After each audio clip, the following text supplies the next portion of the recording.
శ్రీ గణేశాయ నమః. శ్రీ గురుభ్యో నమః. తిరుప్పావై 5వ రోజు పాశురం. மாயனை மன்றுவட மதுரை மைந்தனை தூயப் பெருநீர் யமுனை துறைவனை ஆயர் குலத்தினில் தோன்றும் மணிவிளக்கை தாயை குடல் விளக்கம் செய்த தாமோதரனை தூயோமாய் வந்து நாம் தூமலர்கள் தூவித்தொழுடு நாயினால் பாடி மனித்தனால் சிந்திக்கப் போய பிழையும் புகுதருவா நின்றனவும் தீயினில் தூசாகும் సెంపేలోరెంబావాయ్. ఇంతకు ముందు గోదాదేవి మాట మీద నమ్మకంతో అమ్మతో పాటు అంతా ఒక చోట చేరి ధనుర్మాస వ్రతం చేయాలి అని అనుకున్న గోపికలకు మనస్సులో సందేహం పుట్టడం మొదలైంది. ఆ సందేహంతో పరమాత్ముడు ఎంత గొప్పవాడు, పరమాత్ముడి స్వరూపము తత్వము ఎంతో గొప్పగా ఉంటాయని కీర్తించి ఆయన్ని మాయాశక్తి వలన అందరినీ ఆశ్చర్యపరిచేవాడని, పవిత్రమైన అగాధమైన యమునా నదికి గుర్తుగాను గోపవంశానికి చెందిన మణిదీపంగాను ప్రకాశించేవాడు శ్రీకృష్ణ పరమాత్మ అని చెప్పింది. ఆ పరమాత్మ దగ్గరికి మనం పవిత్రమైన ఆత్మలతో వెళ్ళి నిర్మలమైన పుష్పాల వంటి మన హృదయాలను అర్పించాలి. భక్తి అనే పాసం చేత కట్టబడే దామోదరుడైన అతని నామాలు స్మరిస్తే పాపాలు అగ్నిపడిన దూదిలాగా నశిస్తాయి, జన్మలు ధన్యమవుతాయి అని చెప్పింది. మరి శ్రీకృష్ణ పరమాత్మ తత్వం ఏమిటి అంటే మాయాశక్తి ఆ స్వామిది. భారతంలో యుద్ధం చేసింది ఆ స్వామి, నోటిలో ముల్లోకాలను ముజ్జగాలను చూపించింది ఆయనే, మట్టి పూసుకొని శివుడా విష్ణువా అని అర్థం కాకుండా ఉన్నది ఆయనే, ఏమీ తెలియని పసివాళ్ళ ఏడుస్తూ పూతన సంహారం చేసింది ఆయనే, ఇలా అన్నీ చేసింది ఆయనే. యోగమాయను ప్రయోగించి కంసుడిని అందరినీ ప్రలోభపెట్టింది ఆయనే. ఈ మాయాశక్తి ఏమిటి అంటే దైవీ హేషా గుణమయీ మమ మాయా దురత్యయ మాయేవయే ప్రపద్యంతే మాయామేతాం తరంతితే అని అన్నారు. తన మాయాశక్తి సత్వరజస్తమో గుణాలను అంత తేలికగా ఎవ్వరూ తప్పించుకోలేరని, ఒక మాయావి లాంటి వాడిని అని చెప్పి తానే చెప్పుకున్నాడు. కానీ ఈ మాయావి చేసే వేషాలకు లోబడని వాళ్ళెవరు? ఇది ఎవరికి హాని చేయడం కోసం కాదు, లోకాలను చల్లగా కాపాడడం కోసం తండ్రి మనసున్న ఆ స్థితికారుడు చేసే చక్కని మాయ. అందుకే ఈ మాయ గురించి ఉద్దేశిస్తూ ఎలాంటి మాయలు చేశాడు, ఒక దొంగలాగా ఎలాంటి పనులు చేశాడు అనేది పదకవితా పితామహులైన అన్నమయ్య గారు తన కీర్తనలో ఇలా చెప్పారు. పెరుగు వెన్నలో ప్రియమున వేమరుము చెల్లించు మాయకాడు, పెరుగు వెన్నలో ప్రియమున వేమరుము చెల్లించు మాయకాడు, వెరువున తన విధము దాచుకొని దొరదొంగ వచ్చి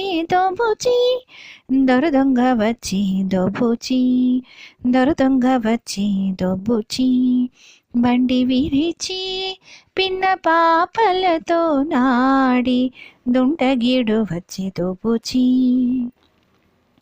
గొల్లపల్లెలో ఇల్లిల్లు చొచ్చి కొల్లలాడిన కోడెకాడు, గొల్లపల్లెలో ఇల్లిల్లు చొచ్చి కొల్లలాడిన కోడెకాడు, ఎల్లైన వెంకటేశుడు ఇదే తొల్లిటి దొంగ వచ్చే దోబుచి,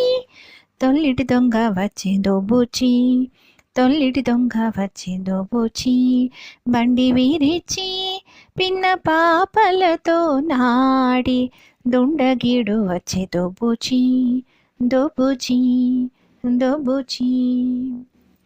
బాగుందమ్మా, ఆయన దోడాడు, ఏదేదో చేశాడు, మాయలు చేశాడు, బాగానే ఉంది. కానీ మనం చాలా అమాయకులం కదా, ఎన్నెన్నో జన్మల నుంచి పాపపుణ్యాలను గుదిగుచ్చుకుంటూ వచ్చాము. మనం పవిత్రులమైతే కదా శ్రీకృష్ణ సంస్పర్శ పొందేది. ఇంత వ్రతాన్ని చేయాలని అనుకుంటే మనకు ఎన్ని రకాల విఘ్నాలు వస్తాయో, ఇది పూర్తి చేయలేమేమో అనిపిస్తుంది అని సందేహపడ్డది ఒక గోపిక. అప్పుడు మరొక గోపిక అంది, మనలాంటి మామూలు మనుషుల సంగతి చెప్తున్నావు. శ్రీరాముడు సాక్షాత్తు దశరథుడి కుమారుడు, శంబరాసురుడు అనే రాక్షస సంహారం చేసిన మహావీరుడైన దశరథుడి కుమారుడు. ఆయనకు పట్టాభిషేకం చేయడానికి వశిష్ఠ మహర్షి ముహూర్తం నిర్ణయించారు, కానీ అది కాస్త విఫలమైంది. అందుకే శ్రేయాంసి బహు విఘ్నాని అన్న నానుడి కూడా ప్రచారంలోకి వచ్చింది. ఇలా పెద్ద పెద్ద వాళ్ళకే జరుగుతూ ఉంటే మనకేం మేలు జరుగుతుంది, మనం ఈ వ్రతం పూర్తి చేయలేమేమో అని చెప్పి ఇంకొక గోపిక కూడా సందేహపడితే గోదాదేవి అప్పుడు వారికి, కొంచెం ఆలోచించి చూడండి, నిజానికి శ్రీరాముడి అవతారం జరిగింది దుష్ట శిక్షణ శిష్ట రక్షణ కోసం. ఆయన రాక్షస సంహారం చేయవలసిన బాధ్యత ఆయన మీద ఉంది. మహారాజు అవ్వడం ఎప్పుడైనా అవ్వవచ్చు, కానీ రాక్షస సంహారం చేసి లోకాలను కాపాడవలసిన బాధ్యత ఉంది. కాబట్టే పట్టాభిషేకం ఆగిపోయింది, ఆ లోక కళ్యాణం కోసం ఆగిపోయింది తప్ప మరొకటి కాదు అని చెప్పి ఆ తల్లి చెప్పింది. అందుకేనేమో ఆ భావనను మన శ్రీ విద్యా ప్రకాశానందగిరి స్వామివారు తన తత్వబోధలో ఇలా చెప్పారు.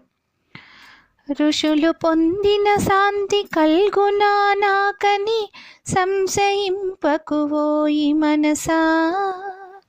ఒక గోపిక ఇలా కూడా అంది, మహా ఋషులు గొప్ప గొప్ప వాళ్ళే ఇంద్రియాలకు లోబడి, లేకపోతే వాళ్ళ పూర్వజన్మ కర్మ తీరడకపోవడం వల్ల ఎంతో తపస్సు చేసి కూడా ఫలితం పొందలేకపోయారు, ఇక మనమెంత అని ఆమె కూడా ఒక సందేహం వెలిపించింది. ఋషులు పొందిన శాంతి కల్గునా నాకని సంశయింపకువోయి మనసా. అభ్యాసవశమున సర్వులకు మోక్షంబు సమకూరు ధరణిలో మనసా. బాగుందండి, ఇది చెప్పారు.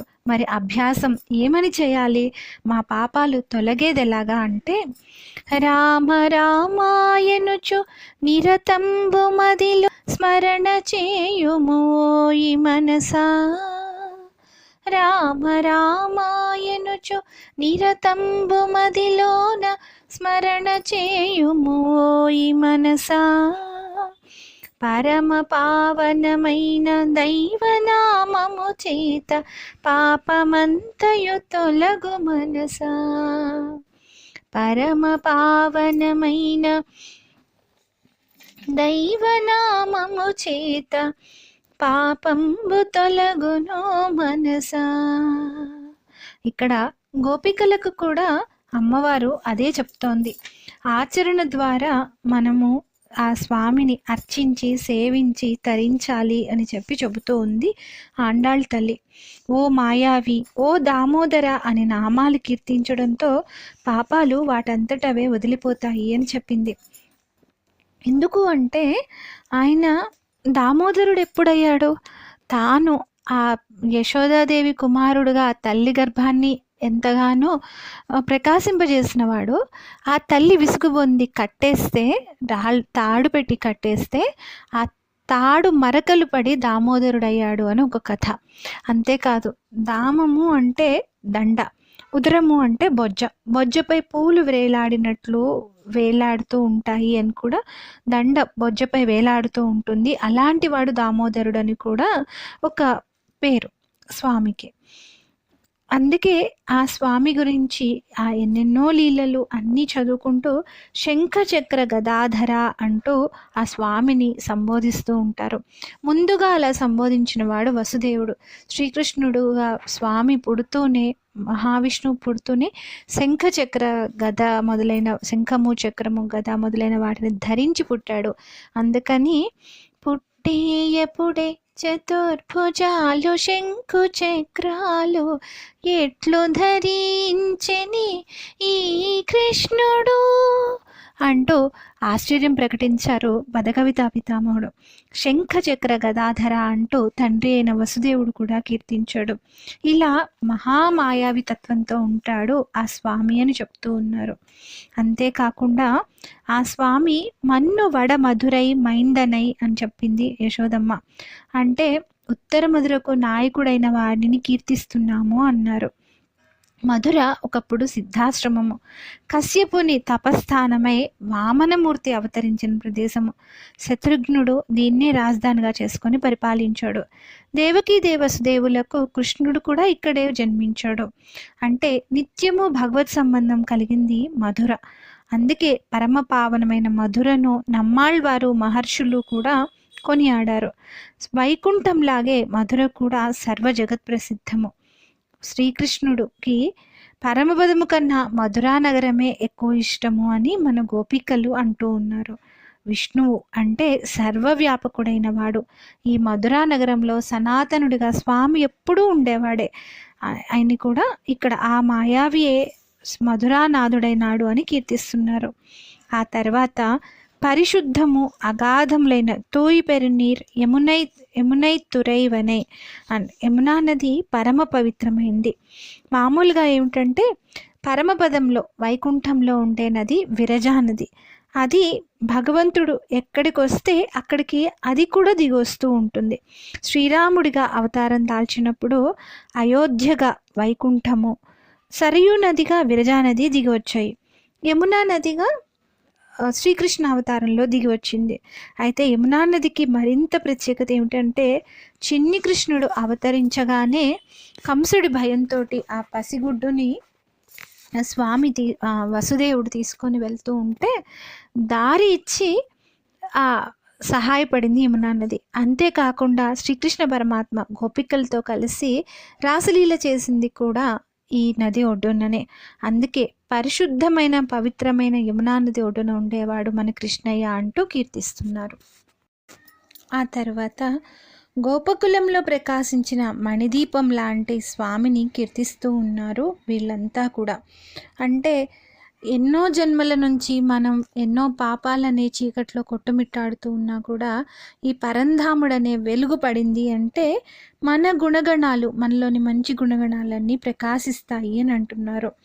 అటువంటి స్వామి దగ్గరకు మనం పరిశుద్ధులమై వెళ్ళి సేవించుదాము, మరికొన్ని పుష్పాలు సమర్పించి పూజిద్దాము అని అంటున్నారు. మరి ఇక్కడ పరిశుద్ధత అంటే ఏమిటి? పైన కనిపించే మెరుగుల కేవలం పైపైన స్నానాలు, మడులు, తడిబట్టలు ఇవేనా? భగవంతుడితోటి సంబంధము, సదా భగవంతుడి ధ్యాసలో ఉండడమే పరిశుద్ధత. భగవంతుని ఆశ్రయించడమే నిజమైన మడి.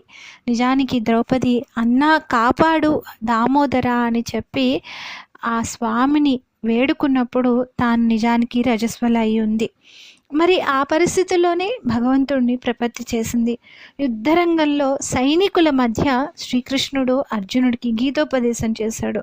గోదాదేవి ఇలాంటి పరిశుద్ధమైన మనస్సుతో, పరిశుద్ధమైన పుష్పాలతో స్వామిని పూజించమని చెబుతూ ఉంది. ఏ పుష్పాలతో పూజించాలి?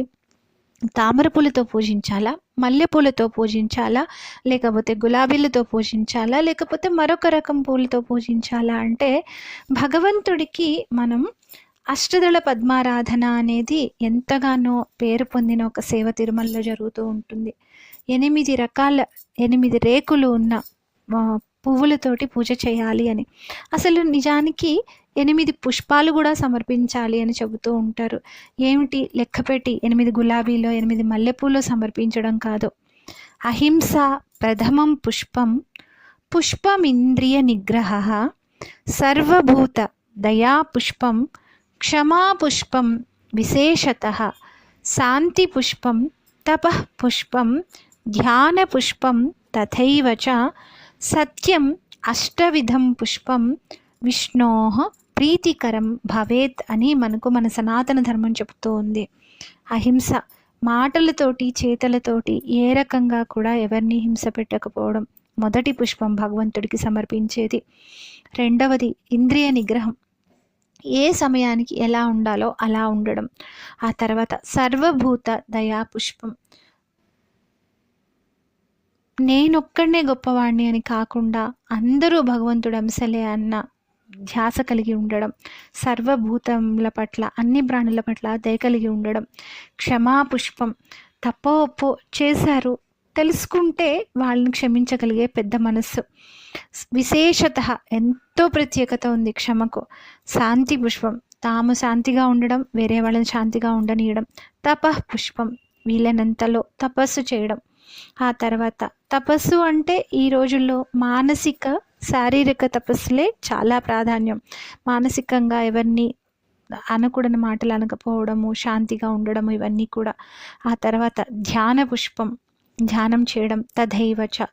వీటితో పాటుగా సత్యం, ఎప్పుడూ సత్యం పలకడం. ఈ 8 పుష్పాలు భగవంతుడికి ప్రీతికరమైనవి అని చెప్తున్నారు.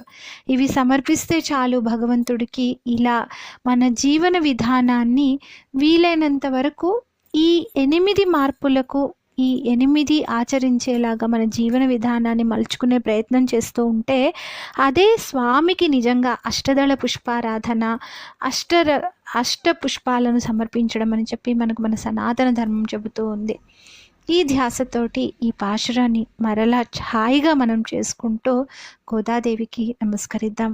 ఆండాళ్ తిరువడిగళే శరణం.